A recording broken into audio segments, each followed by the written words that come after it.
Tant mieux. J'ai eu des problèmes toute la semaine de son. Ça fait chier là, avec les meetings. Là. Chaque fois que je rentre dans un meeting, on t'entend pas. Si je change d'affaire, déplug, replug. Content que ça fonctionne.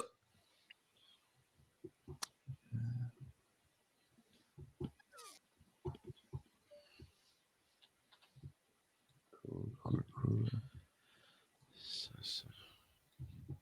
Good. Je suis prêt quand tu le lis. Je suis prêt. Alright. Qu'est-ce qui se passe de bon chez vous ces temps-ci? C'est quand même pas super là. J'étais supposé pas être là aujourd'hui, mais finalement, l'installation en chantier a été déplacée. Fait que je suis disponible aujourd'hui pour notre beau podcast. Mais sinon, comme toujours, des impressions en background. Puis on essaie d'avoir le plus de contrôle possible. Tant mieux. Moi, je suis allé au gala d'influenceurs hier, là, le gala influence création. J'ai brièvement entendu parler de ça. Je pense j'ai vu ça hier, passer sur TikTok, comme quoi qu'il y a du monde qui allait là. C'était quoi exactement? C'est-tu comme un événement officiel ou c'est bien vraiment. Ouais, mais je m'attendais à de quoi quand même boboche, je vais être honnête. Puis finalement, c'était vraiment ça coche. Un bon 300-400 personnes. Le pré-cocktail, open bar avec de la bouffe en masse, tapis rouge, toutes les affaires comme un gala assez bien. Là. Le gala en tant que tel, c'était un peu long, je vais être honnête. OK. Mais c'est comme n'importe quel gala, c'est toujours un peu long. Puis après ça, l'after party était quand même nice. Il y avait beaucoup de gens, beaucoup d'influenceurs. Je savais pas qu'il y avait autant de créateurs de contenu au Québec. Il y en a dans différentes sphères que nous, on ne regarde pas nécessairement. Fait que c'est sûr que Vraiment. il y en a plus des fois qu'on a l'impression qu'il y en a. Là. Ouais, puis moi, j'écoute pas vraiment de contenu en tant que tel. Je crée beaucoup de contenu, mais j'en écoute pas en tant que tel. Fait que ça fait des situations assez bizarres, tu sais, que je parlais avec du monde, puis que là, comme, ils réalisent que je les connais pas, puis là, les gens sont comme, tu connais pas cette personne-là? Je suis comme, non. Ah oui. Ouais, fait que ça fait des drôles de situations, mais on a fait des bons contacts, puis je pense que ça va donner des belles choses. C'est super. Donc, bonjour et bienvenue au Printed Podcast. Cette semaine, on n'a pas beaucoup de sujets, mais je pense que ça va donner quand même un bon petit podcast, peut-être un podcast un peu plus léger aujourd'hui. J'ai eu des petits problèmes encore avec ma Voron cette semaine. Malheureusement, j'ai pas encore réglé les problèmes de layer shift. J'ai commandé le tube que tu disais, un tube un peu plus gros pour essayer de donner plus de slack dans le fil. Donc on va essayer ça, voir si ça va fonctionner. Mais là, je commence à être désespéré un peu. Dans le cas des tubes en tant que tel, il y a deux propriétés qui sont importantes pour les reverse Bowden. Tu as le fait que le diamètre intérieur à 3 mm permet d'avoir moins de friction parce que tu es moins nécessairement contraint dans ton tube. L'important, c'est juste qu'il se rende d'un endroit à l'autre, que tu veux le moins de friction possible. Puis aussi, le matériel en lequel il est fait peut avoir une grosse impact. Le tube d'origine qui vient avec les kits LDO, c'est plus on dirait plus un plastique comme un acrylique ou quelque chose qui est comme un tube transparent, qui a plus de friction. Mais pas la rigidité, c'est vraiment la friction par rapport au matériel. J'avais différents plastiques. Si tu as un plastique déjà un peu luisant, ça avait tendance à facilement avoir une adhérence dessus, puis c'est plus difficile. Tandis que les tubes que je t'ai montré, c'est vraiment comme du PTFE plus. Il est moins clair, tu vois moins bien à travers, mais tu peux quand même voir s'il y a du filament ou non. À la base, c'est quand même déjà pas si pire, mais ça m'a aidé beaucoup avec certains filaments. Quand j'avais un 350 mm, en plus, la run est quand même plus longue. Si jamais j'ai une dry box en plus, ben une autre run en plus, fait que ça peut grandement aider pour ça. Mais faut faire beaucoup de friction, ouais. Mais ouais, les layer shift, c'est encore une très bonne question, savoir qu'est-ce qui cause tes layer shift. Ouais, c'est une grosse affaire. Puis, mais finalement, il y a aussi des problèmes au niveau des paramètres. Là, fait que j'ai comme ajusté un peu les paramètres d'infill. Puis ça a grandement diminué les layer shifts. Fait que j'ai comme l'impression qu'il y avait aussi les layer shifts qui viennent avec le infill, dans le fond, qui s'imprimait mal, puis qui fait des crottes. Puis que là, la tête vient se pogner dans les crottes. Puis que là, ça se shift. Là. Une chose qui est quand même assez importante à différencier quand on a des problèmes de layer shift, c'est savoir est-ce que c'est très aléatoire ou bien on a un problème dans la même région, le même type de feature.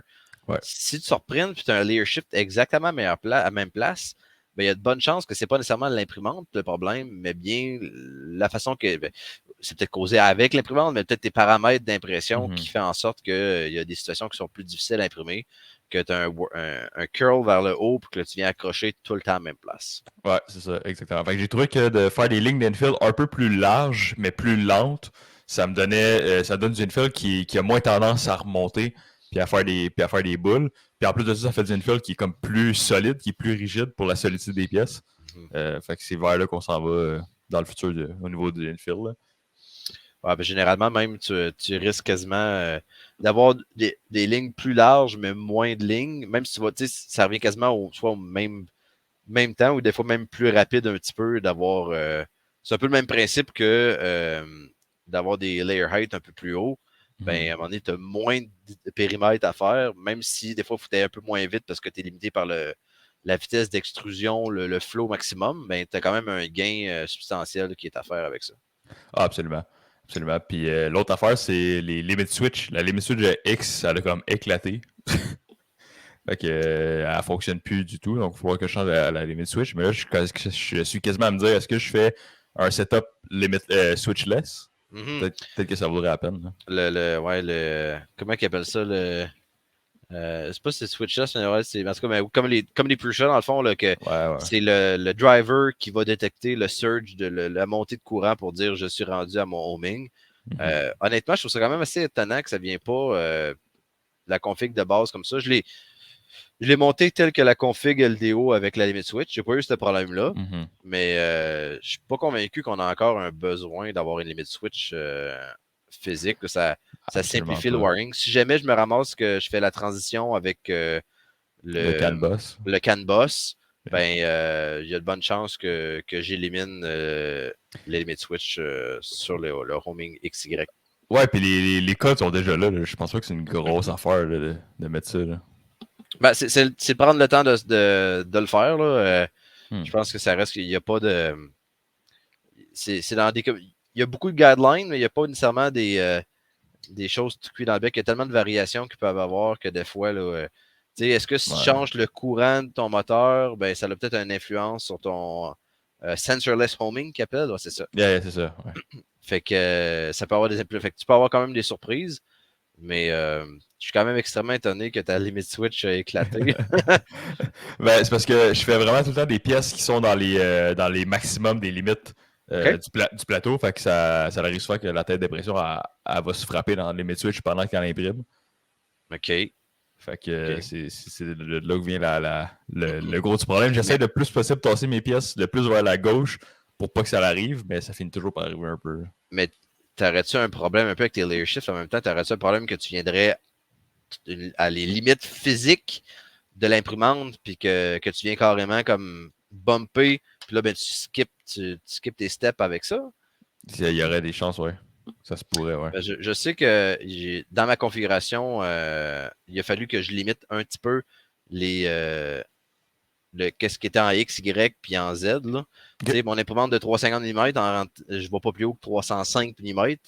Parce Hmm. que si tu prends en considération, quand tu as un couvercle avec les patentes, ça ne fit pas en tout. Là. Ouais, Fait que ouais.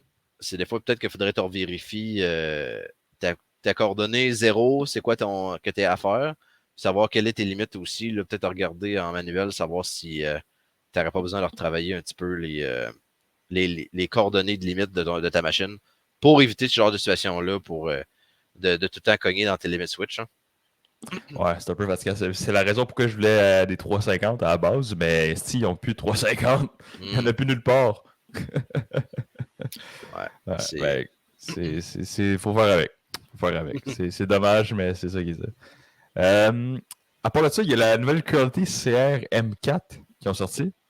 Ouais, Euh, en fait, j'ai vu ce matin cette nouvelle sortir de là.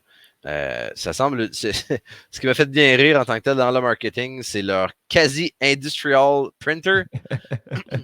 Fait que j'ai l'impression ils commencent à saturer un peu dans le domaine des imprimantes très bas de gamme, puis ils essaient d'un peu de trouver un market share un peu différent dans les Prusa, dans les Bamboo Labs de ce ouais. monde. Ouais, ben Mais, les prochaines années au niveau de l'impression 3D, ça va être la course au prosumer, encore une fois. mhm, Une course qu'on avait vue v'là quasiment une dizaine d'années, qui avait comme été saturée, mais que là, on va revoir cette course-là. Toutes les compagnies vont vouloir faire une imprimante prosumer. mhm, Puis c'est juste ça qu'on voit de la part de Creality. Mais je trouve qu'elle est intéressante quand même. Je suis allé voir un peu les specs. Elle est super grande, c'est genre 450 par 450, je ouais. pense. C'est Premièrement, c'est ça. C'est 400, immense. c'est une très grande imprimante. Bien sûr, c'est un bed slinger. Mhm. Par contre, des bonnes choses qu'ils ont faites, ils ont remplacé pour le bed, c'est pas des V-Wheels. Ils ont mis des rails linéaires, Yeah. 2 rails linéaires pour le bed au complet. Je pense qu'à cette Mhm. dimension-là, c'est juste nécessaire. Là. Mais c'est Euh, étonnant parce que la Cobra Max est dans cette dimension-là aussi, puis elle a des V-Wheels. Elle a des V-Wheels. Elle a quand même 2 sets de V-Wheels. Elle n'est pas dans un Ouais, simplement. ouais.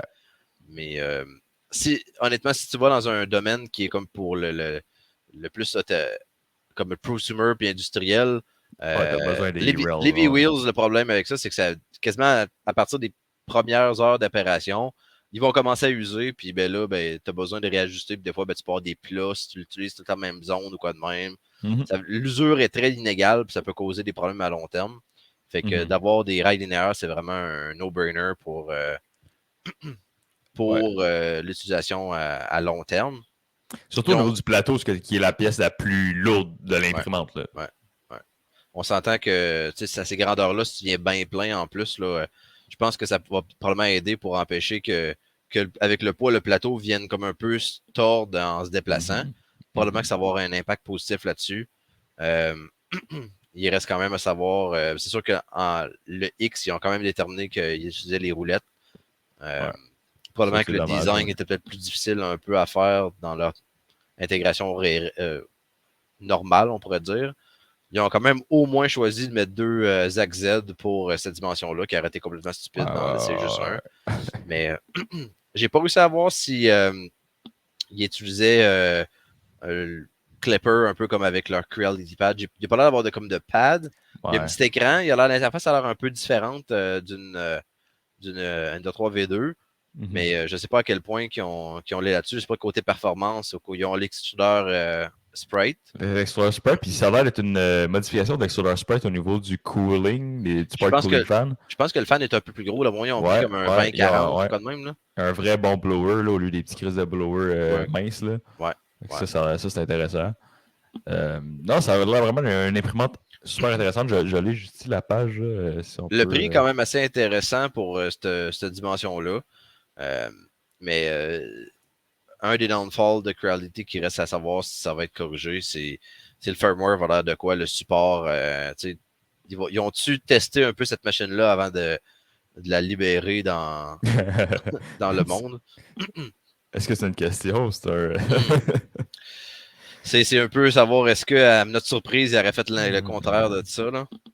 Ouais, c'est sûr qu'il va y avoir plein de bobos qui vont pop-up, là. C'est comme n'importe quoi, là. Mhm. Fait que, ouais, c'est ça. Les axes de Z 450 par 470, c'est huge. Tu peux mettre une N23V2 complète là-dedans. Et ça, là. Ça commence à être assez gros, honnêtement. Il n'y a pas Ouais. beaucoup. Même à savoir si c'est vraiment. Parce que oui, c'est grand format. C'est intéressant parce que c'est un grand format. Mais il faut vraiment que tu aies un besoin de grand format à cette grandeur-là. Ça Ouais, prend tellement de la place ouais, ouais, que ouais. Puis ça va être surtout c'est. pour du prototypage de ce grand format-là que je pense qu'il va être intéressant plus que d'autres choses. Ça ou les gens qui font du cosplay, mettons. Ouais.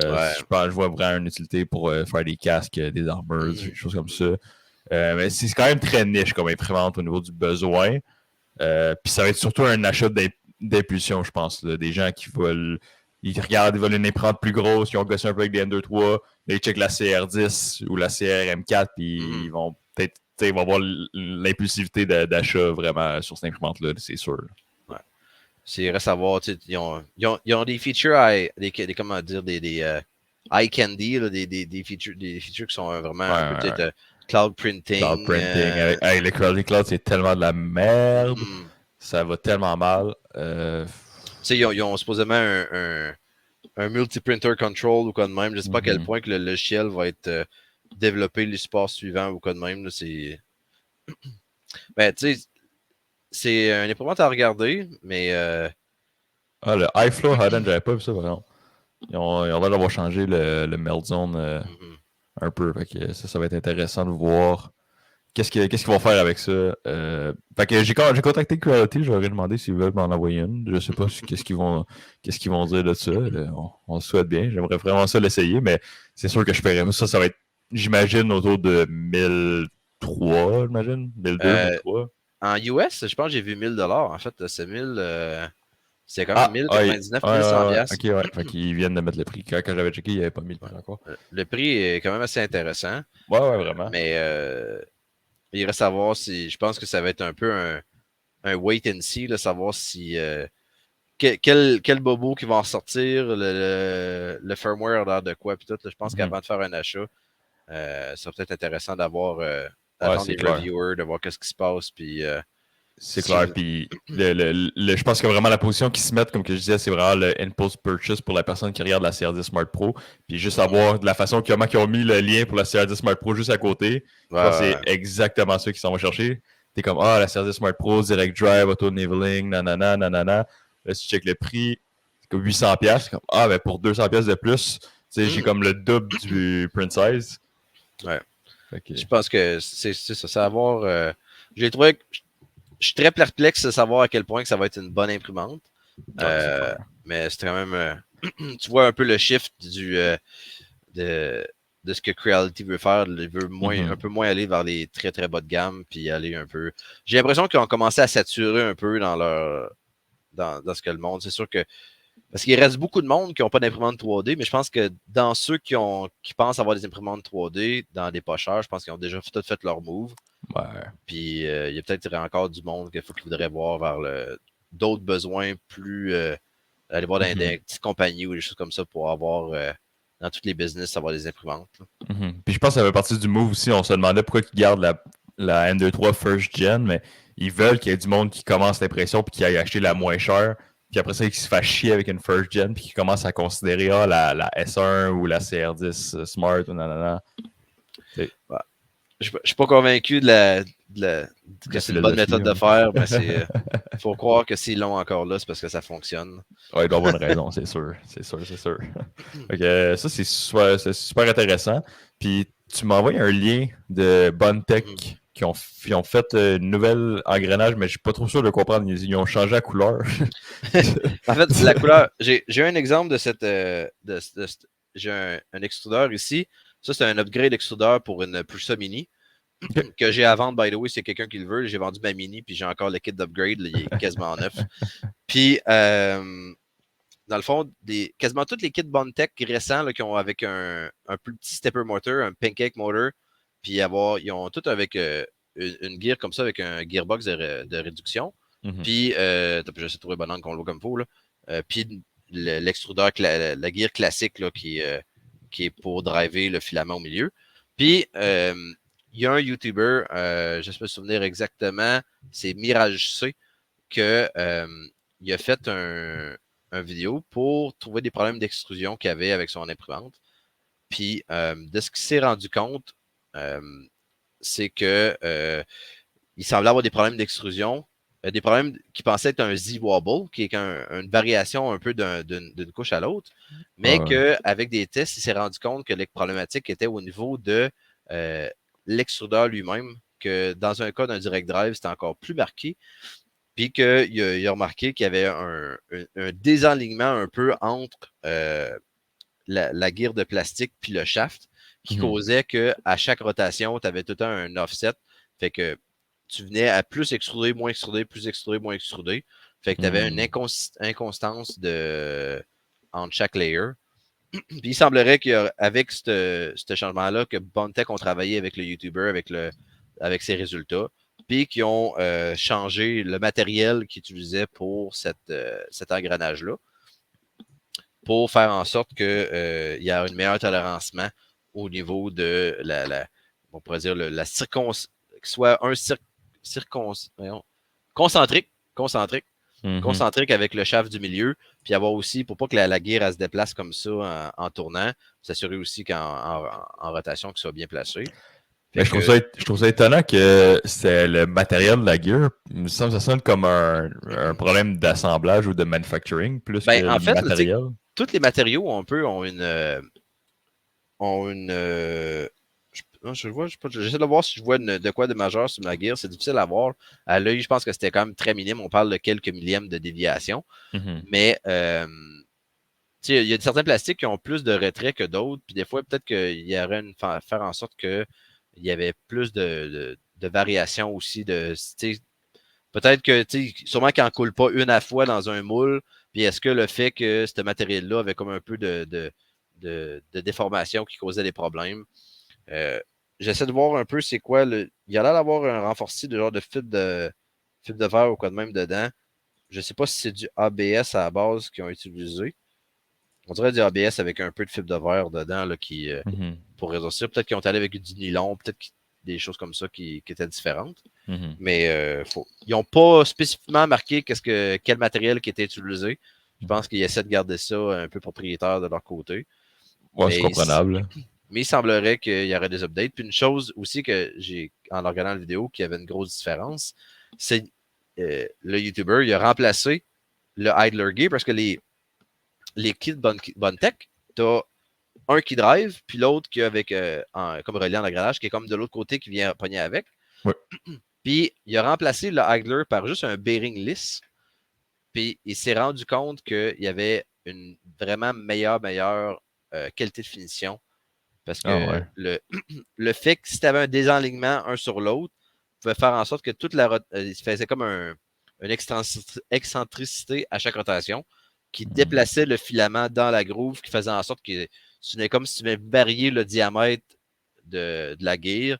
Donc, ça variait la distance que tu mettais. Mhm. Tu sais, on parle vraiment des. Si on recule de quelques années, c'est déjà excellent comme impression. Je pense que c'est juste de pogner le next step, des choses comme ça, de qu'est-ce qui est Ouais, amusé. j'ai vu le thumbnail, j'ai pas cliqué sur la vidéo, mais c'est vraiment comme minime, là. C'est comme Mhm. esthétique, là, rendu là, comme...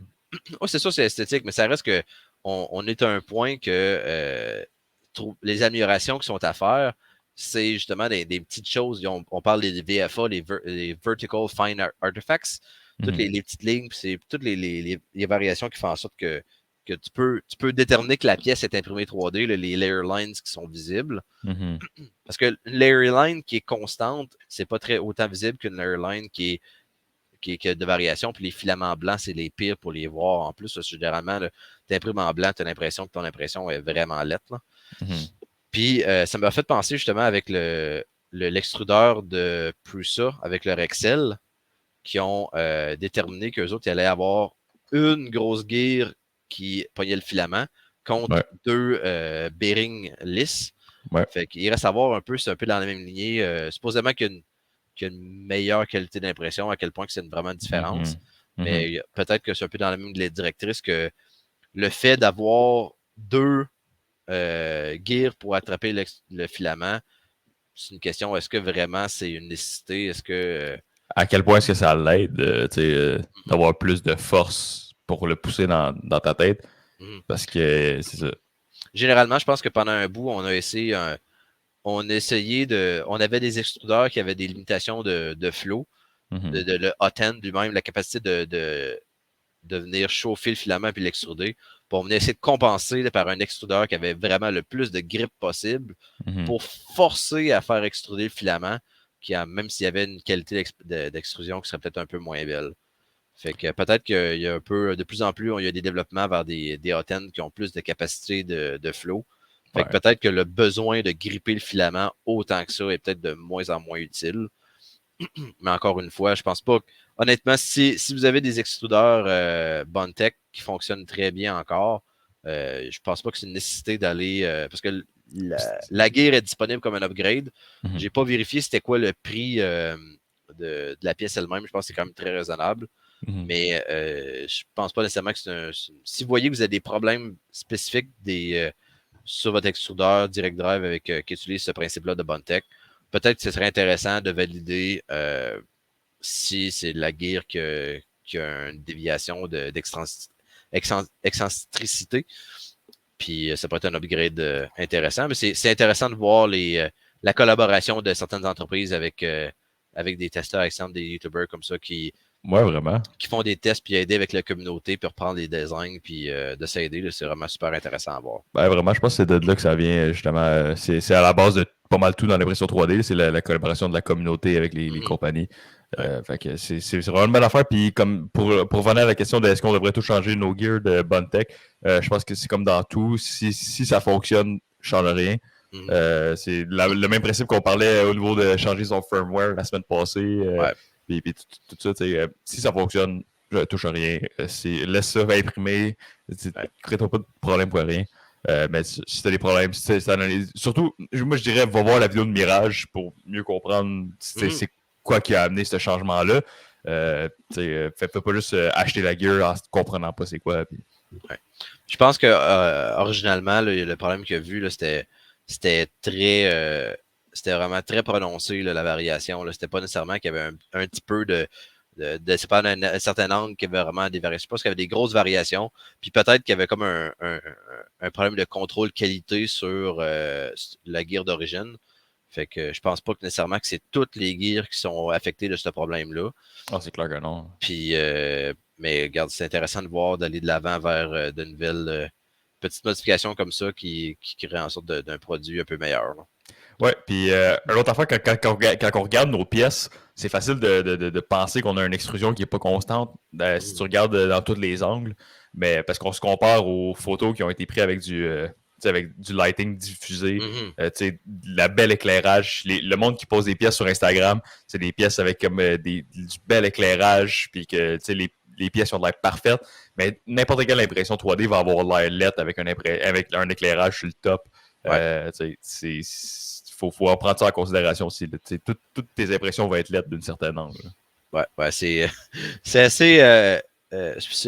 Souvent dans mon overrun, je m'en rends compte assez facilement parce que tu as l'éclairage qui est en haut qui vient comme éclairer le plateau. Puis là, à un moment donné, tu le regardes, voyons, il me semble qu'elle n'est pas super belle, puis tu le sors, puis tu sais, elle est bien C'est bien correct, mon correct. impression. Là, Ah, ouais. c'est vraiment une question d'éclairage c'est un éclairage très dur puis vertical, fait que ça va Ouais, vraiment ouais.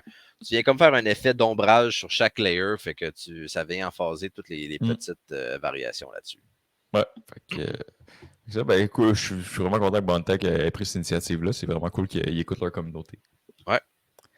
Il y avait une couple de petits problèmes que j'ai vus sur le serveur Discord on pourrait peut-être regarder.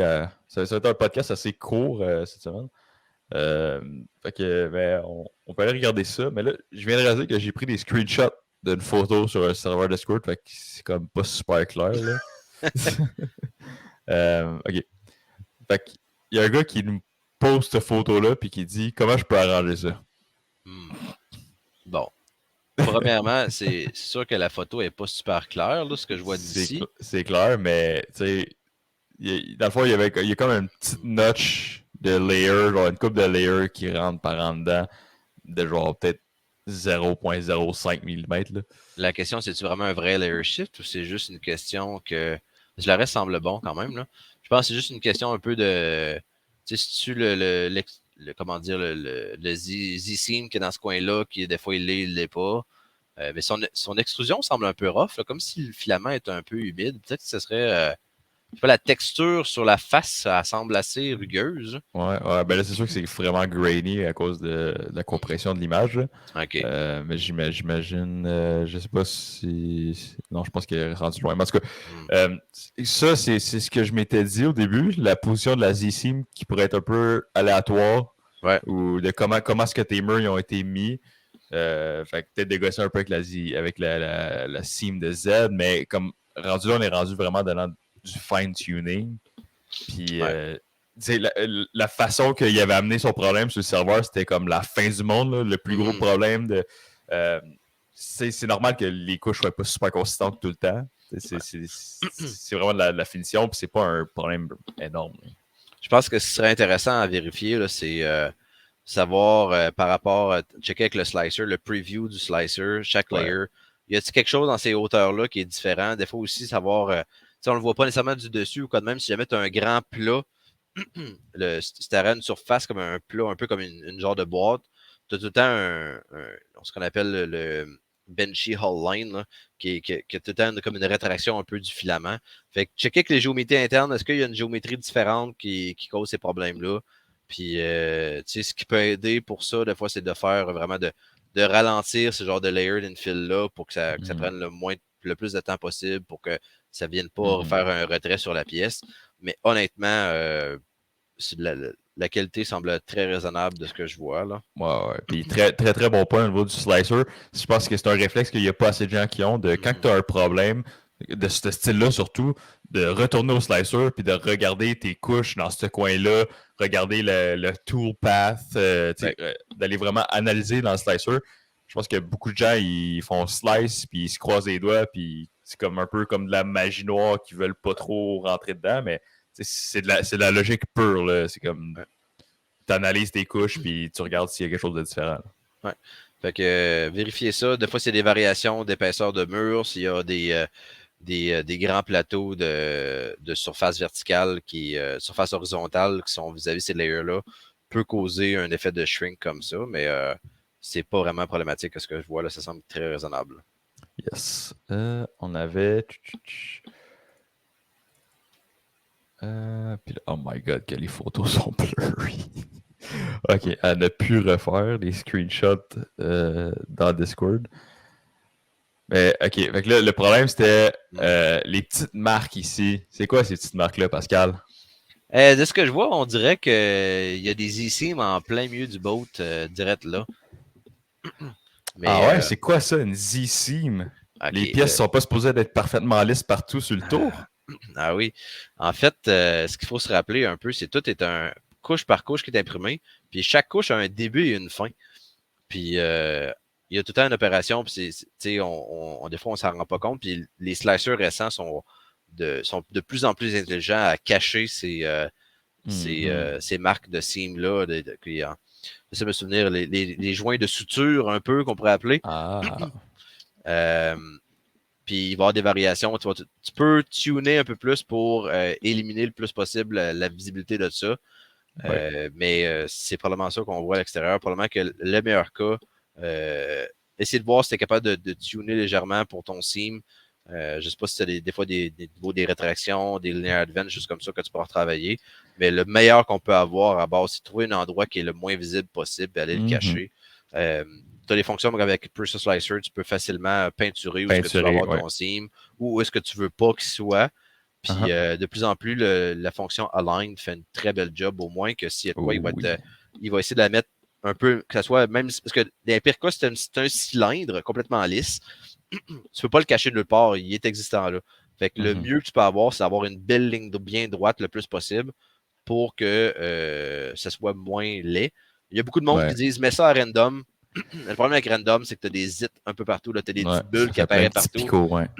C'est vraiment pas très beau. Je pense qu'à un moment donné, il faut vivre avec le fait qu'il existe le Z-Seam, ça va tout le temps exister. Il y a des façons de faire en sorte de limiter un peu l'apparence, mais de le placer à un endroit qui est plus caché va faire en sorte que ça va être pas mal mieux.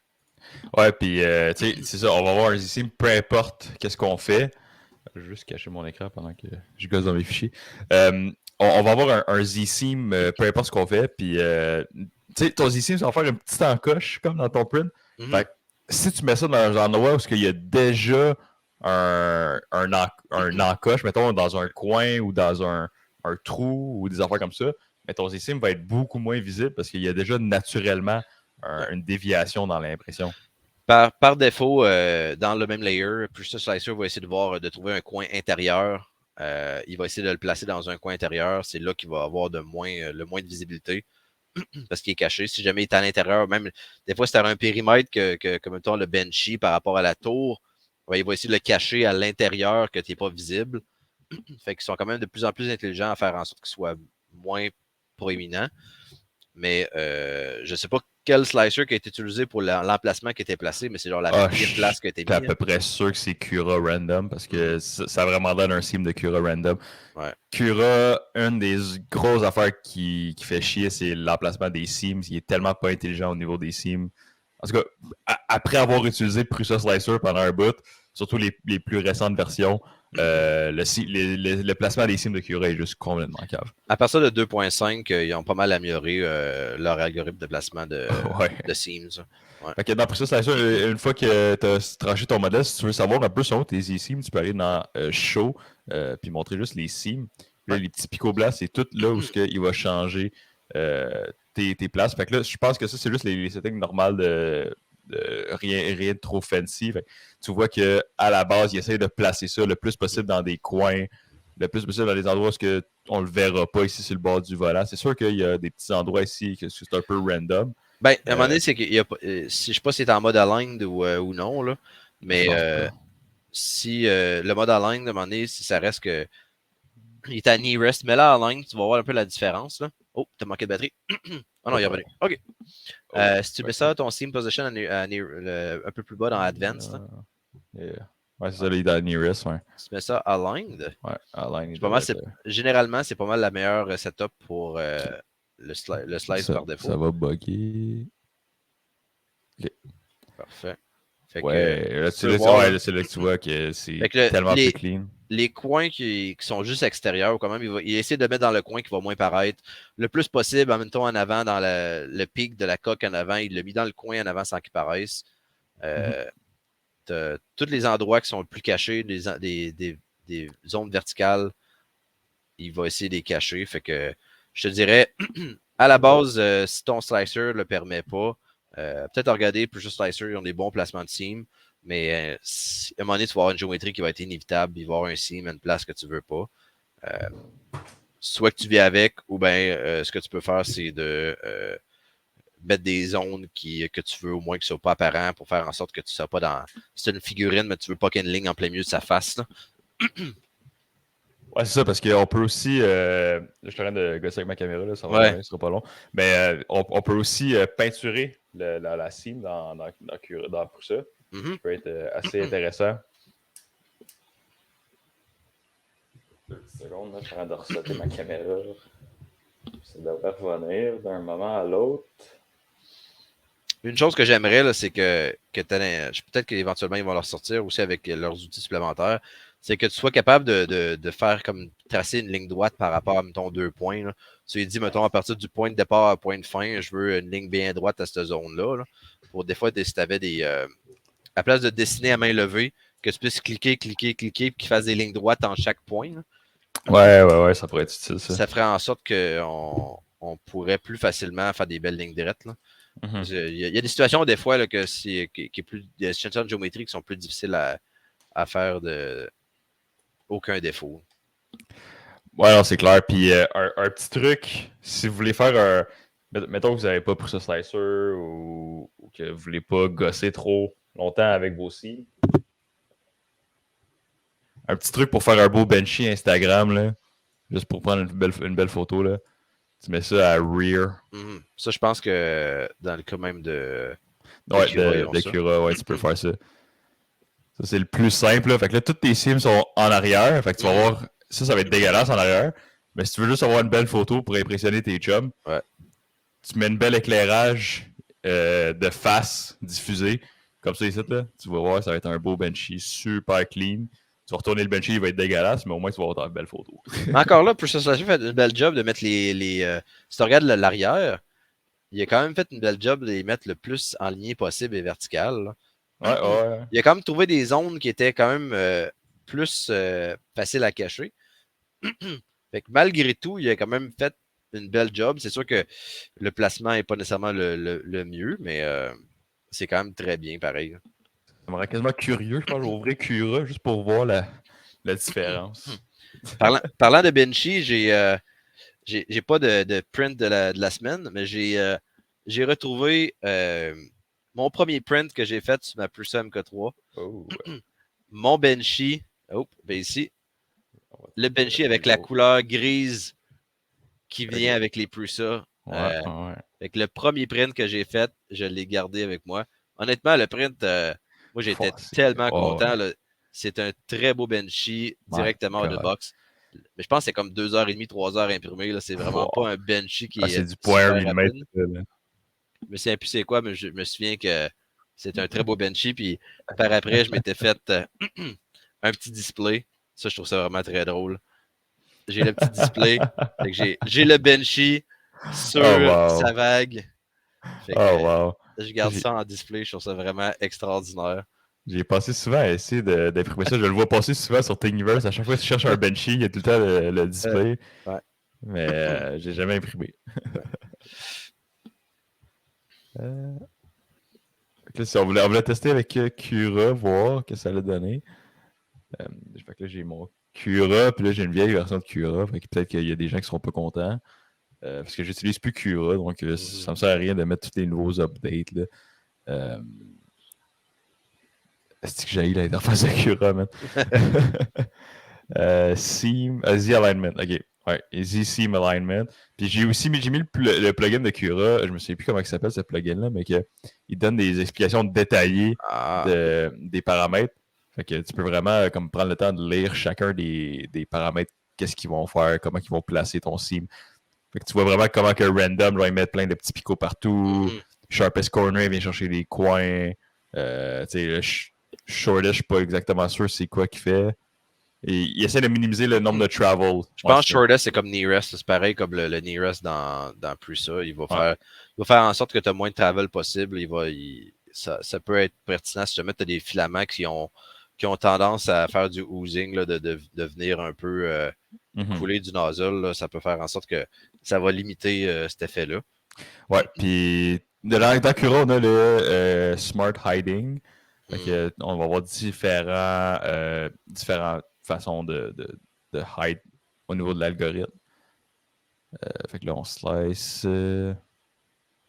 1h53 minutes, donc c'est un pop-up benchy. Ouais, puis là, sur Cura, il faut aller dans Preview manuellement. Puis là, notre sim est en blanc. Ah, ça a l'air pas trop pire. Lui, il a décidé de mettre des seams dans l'écriture en arrière ici. Ouais. Fait que ça peut être quand même assez pas pire. On a des seams sur les lignes, tout ça. Donc, je pense que le Smart Hiding est devenu quand même pas pire aussi dans Cura. Mais mettons qu'on enlève le Smart Hiding, puis qu'on met Shortest, mettons. Je pense que c'est ça de base là, qui vient. Ça, c'est mes presets de Cura. D'ailleurs, je pourrais peut-être mettre mes presets pour la communauté. Fait qu'il y a l'air d'essayer d'aller chercher des coins aussi. Fait que ça va quand même pas pire. Mais bref, faut regarder si tu veux aider un peu pour ton impression. On voit les petits randoms là, qui sont là. Fait que je pense que c'est ça qu'il y avait un peu là-dessus. Fait que regarde pour ton placement de ton Seams là, pour faire en sorte que ça soit moins apparent. Ouais, puis sur Cura, pour faire le truc que je parlais, on peut aller dans User Specified, Back Left. Puis ça devrait nous donner de quoi de quand même pas pire. On va tout mettre ça en arrière à gauche. Ouais, c'est ça. Donc là, t'as tous tes seams en arrière à gauche. Fait que moi, c'est toujours comme ça que. En tout cas, quand j'utilisais Cura, c'était tout le temps comme ça que je mettais mes seams. Parce que c'est la façon comme la plus clean de le faire. Ça peut être intéressant si jamais tu as des figurines, que tu as une face ou quoi de même que tu veux mettre en arrière. Ouais, exact. Comme ça, au moins, ben, tu t'assures que tu n'as pas rien qui est visible de l'avant directement.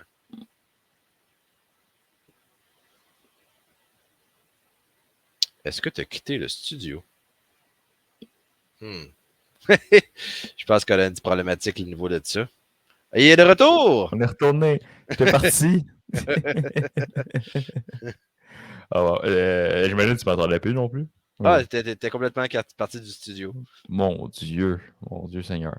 Je disais que je pense qu'on a fait le tour des peu de sujets que j'avais préparés pour le podcast. Une chance que tu étais là. La majorité des sujets, c'était toi qui les as amenés. Fait que j'espère que vous avez aimé le podcast un peu plus court cette semaine. Je vais essayer de faire une meilleure préparation pour le prochain. Puis sur ce, on peut te trouver encore même place que d'habitude. TikTok, sur mon Facebook aussi, pg3d.com, pg-3d.com, puis par courriel info@commercial pg-3d.com. Yes, sir. Moi, vous pouvez trouver Vincent Reed, Vince 3D, TikTok, Instagram, YouTube, partout. Académie du 3D, académie3d.com pour des cours d'impression 3D. Puis, ça fait pas mal de tour, donc on se reverra la semaine prochaine. On va faire ça aux 2 semaines à cette heure, hein, le posting. Donc, on va se revoir dans 2 semaines. Excellent. Bye bye. Ciao!